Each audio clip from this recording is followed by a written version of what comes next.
Bonjour à tous et bienvenue sur la chaîne de Perle & Co, votre boutique en ligne spécialisée dans les perles et outils pour faire vos bijoux.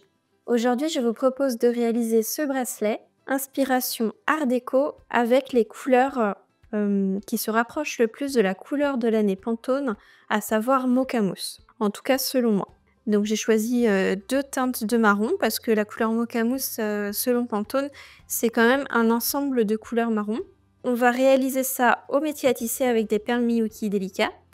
Vous avez la liste de matériel dans la description de la vidéo ainsi que le lien vers le schéma. En guise de fermoir, j'ai utilisé un fermoir en acier inox avec une perle stopper qui coulisse comme ceci. Allez, c'est parti! Pour le tissage, je vais utiliser ces deux fils. Il y a ici le fil Miyuki Beading Thread qui va me servir pour les fils sur le métier à tisser mais aussi pour le fil relié à l'aiguille.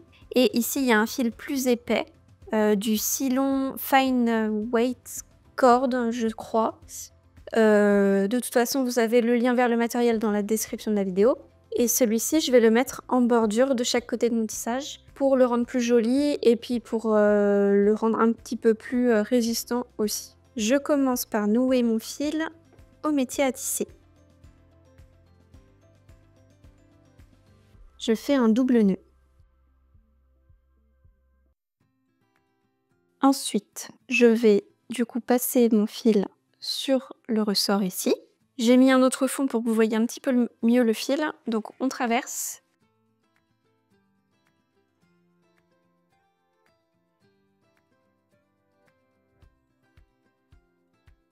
Comme vous voyez, je ne coupe pas le fil. Je vais fixer 23 fils comme ça.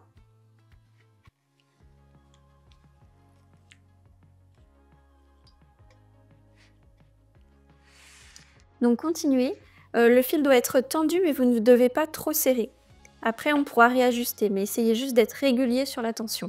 J'ai fixé 23 fils, je coupe mon fil et je fais un nœud.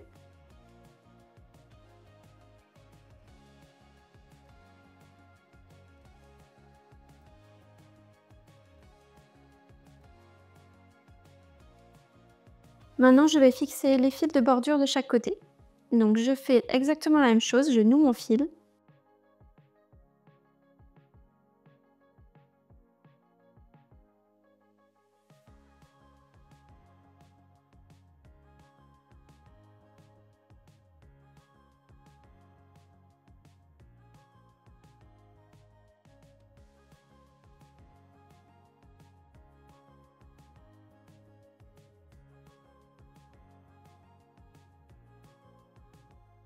Ensuite, je retends mes fils, donc je dévisse un petit peu les rondins. Je les tourne vers moi et je fais ça de chaque côté. Ça n'a pas besoin d'être trop tendu. Il faut quand même en fait que lorsque vous posez votre doigt comme ça doit avoir un effet ressort et vous devriez même entendre un petit peu un boing boing, légèrement. Donc là c'est bon. Maintenant je coupe 2 mètres de fil de tissage. J'enfile mon fil sur une aiguille de tissage taille 12. Prenez une grande aiguille parce que le bracelet est très large. Voilà. J'ai doublé mon fil sur l'aiguille, mais on va utiliser qu'un seul fil pour tisser les perles. De toute façon, comme on repasse dans les perles, le fil est quand même doublé dans les perles. Mais si on double le fil et qu'on passe le fil en 2 par 2, du coup on se retrouvera avec 4 fils dans les perles. C'est un peu beaucoup. On noue son bout de fil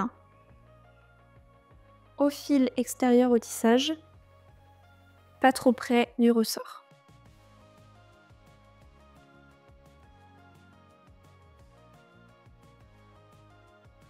Voilà, on passe l'aiguille en dessous des fils et maintenant on n'a plus qu'à enfiler nos perles pour réaliser le premier rang. Voici à quoi ressemble mon schéma, il est assez large.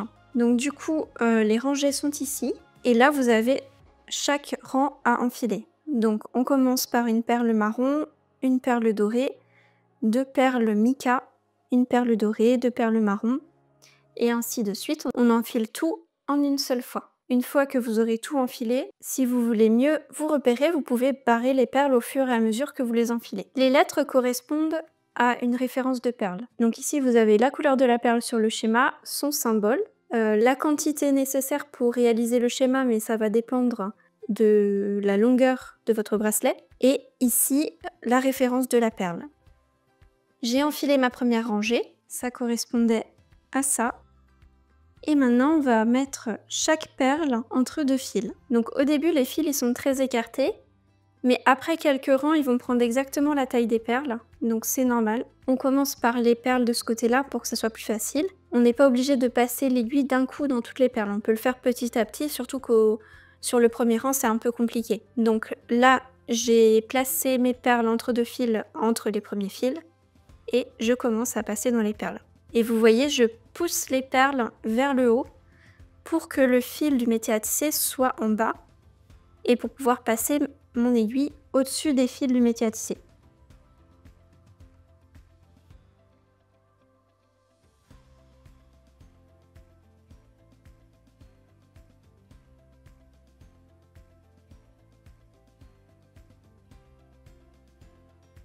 Ce sont les deux premiers rangs qui sont les plus difficiles. Donc voilà, j'ai placé chaque perle entre deux fils et je suis repassée dans l'ensemble des perles. Maintenant, je tire sur mon fil. On commence à serrer un petit peu, mais c'est normal qu'au début, ça se relâche. Et maintenant, on passe au rang 2. J'ai passé mon aiguille sous le métier, j'ai enfilé mes perles. Le rang 2 est identique au rang 1. Et pareil, je place mes perles entre deux fils.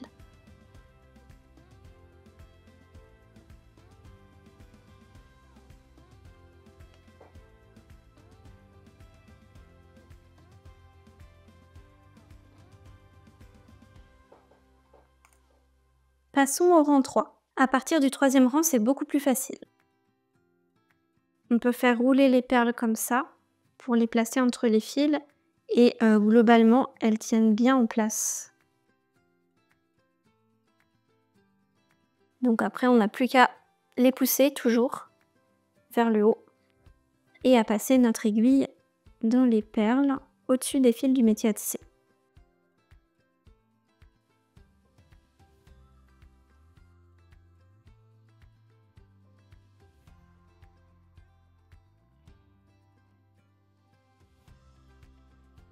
Avant de continuer, je vais repartir en arrière pour faire une diminution ici, pour avoir une finition qui sera un peu plus jolie lorsqu'on mettra le tube. Donc je prends mon bout de fil. Normalement, vous avez gardé suffisamment de fil au début. Il faut garder environ... là, je dois bien avoir 20-25 cm. Si vous gardez un peu plus, c'est mieux, je pense aussi. Et du coup, on va enfiler une perle de moins de chaque côté. Vous pouvez répéter ce motif-là, mais vous enfilez une perle de moins, donc vous commencez avec les dorés. J'ai enfilé mes perles. Pour que ça soit plus facile, je peux prendre mon fil ici et le placer un peu plus près. Donc, je l'avance d'un cran. Et je place mes perles comme ceci. Donc, j'avais oublié une perle. Voilà.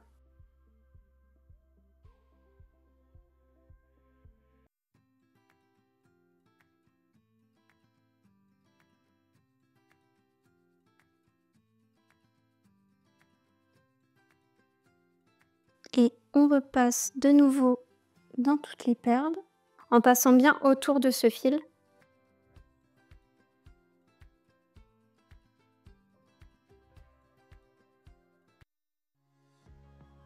Comme ceci. Et on vient bloquer son fil dans le tissage. Donc je repars en arrière.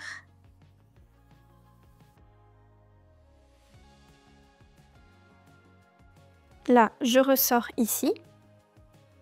Vous pouvez ressortir n'importe où dans le tissage. Mais c'est mieux de ressortir dans les perles du centre et pas sur les perles du bord.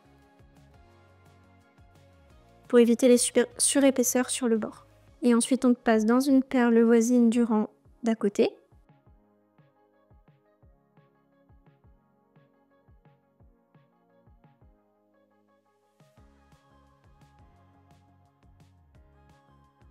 Et je repasse encore.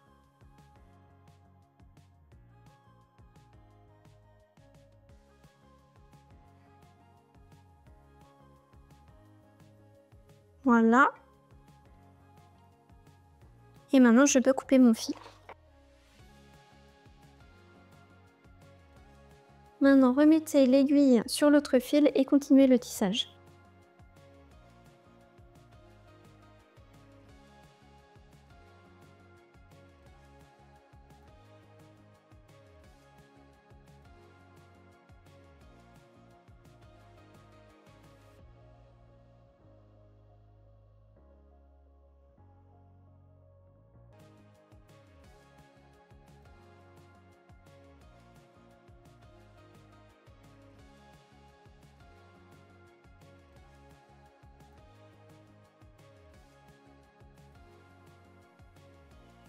Continuez le tissage en suivant le schéma.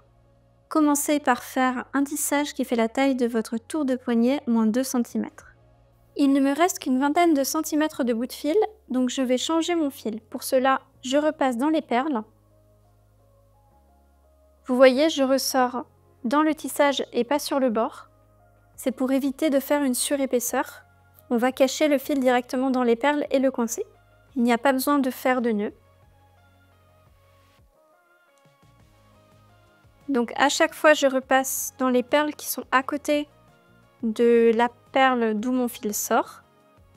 Parce que évidemment, si on pique plus loin, le fil se verra par-dessus. Donc on passe le fil dans les perles juste à côté. Et on fait bien attention à ce que l'aiguille passe bien dans les perles et ne sorte pas à l'arrière non plus. Et après quelques passages, on peut couper son fil. Ensuite, on reprend environ 2 mètres de fil et on le coince dans le tissage de nouveau. On passe directement dans le tissage. Voilà.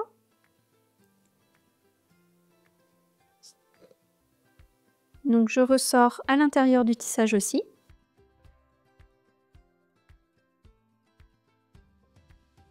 On tient son bout de fil pour éviter qu'il ne parte et on fait plusieurs passages jusqu'à ce que le fil soit bloqué.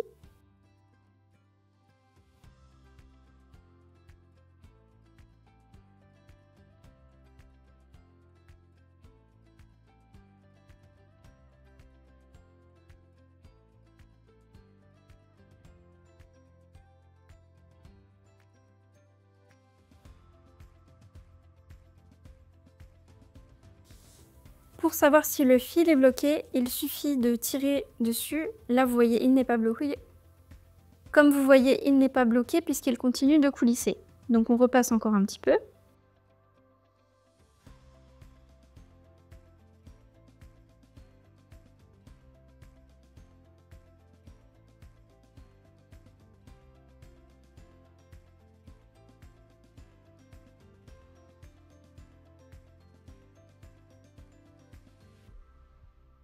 Et là, si je tire, le fil ne bouge plus. Donc c'est bon. Donc je peux retourner là où je me suis arrêtée et commencer à tisser la suite.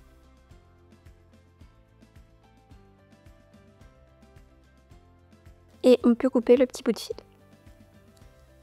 J'ai fait un tissage d'à peu près 14,5 cm en sachant que mon poignet est de 15 cm. Donc je l'ai fait un tout petit peu plus petit. Parce qu'avec les embouts et le fermoir, ça va rajouter un petit peu de marge d'aisance. Donc on sera bon. Je fais une diminution à la fin. Donc j'ai enfilé une perle de moins de chaque côté.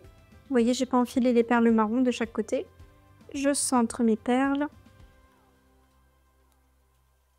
Et je repasse dans les perles en prenant ce fil avec moi.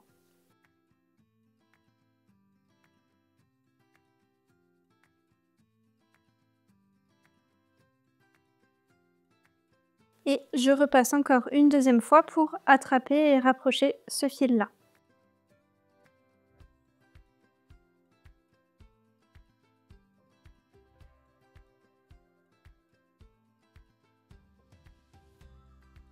Replacez bien les perles. On peut mettre le fil ici Et ensuite, on n'a plus qu'à bloquer le fil dans le tissage en repassant dans les perles. Donc là, je vais passer hop, comme ceci pour essayer de redresser un petit peu les perles du bout.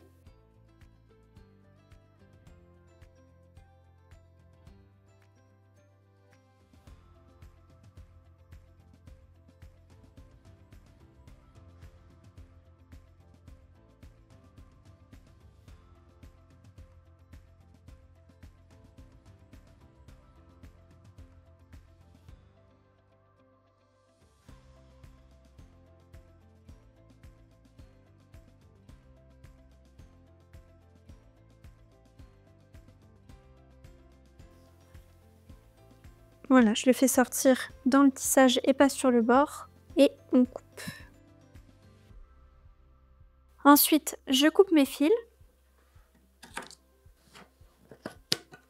Et maintenant, il va falloir nouer les fils 2 par 2 avec des doubles nœuds et sans forcer pour ne pas tirer sur le tissage parce que ça risque de le recroqueviller.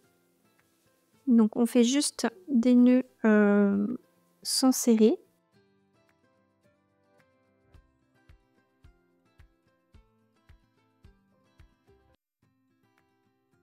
Je fais des doubles nœuds comme vous avez pu voir.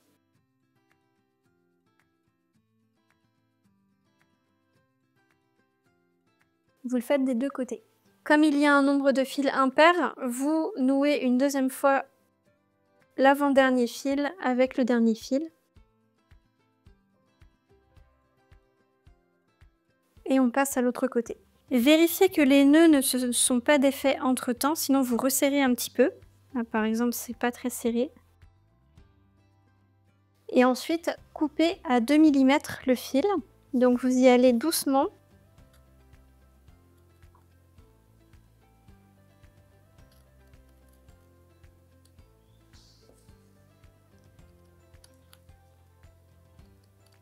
Ensuite, vous remettez rapidement de la colle et l'embout de tissage par-dessus. N'hésitez pas sur la colle, il faut quand même que ça colle super bien parce que sinon vous allez avoir des soucis par la suite. Il faut bien le mettre sur le nœud et les perles. Et comme l'embout est assez large, de toute façon, la colle ne se verra pas. Voilà. Et comme ça va coller l'embout en même temps aux perles. J'ouvre un petit peu plus l'embout pour faciliter le passage. Et on glisse la dernière rangée de perles et les nœuds dans l'embout.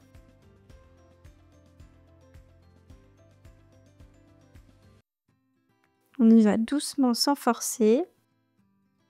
Parce que le tissage est encore très fragile. Voilà.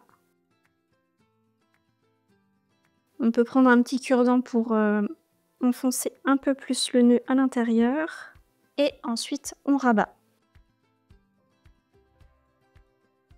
Vous pouvez prendre un morceau de mouchoir ou bien un chiffon pour appuyer un peu plus l'embout, pour le refermer comme ceci, en appuyant. Donc faites la même chose de l'autre côté. Et voilà.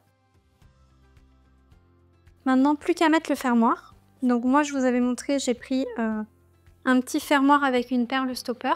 Et il n'y a plus qu'à glisser les anneaux sur les embouts et à les refermer.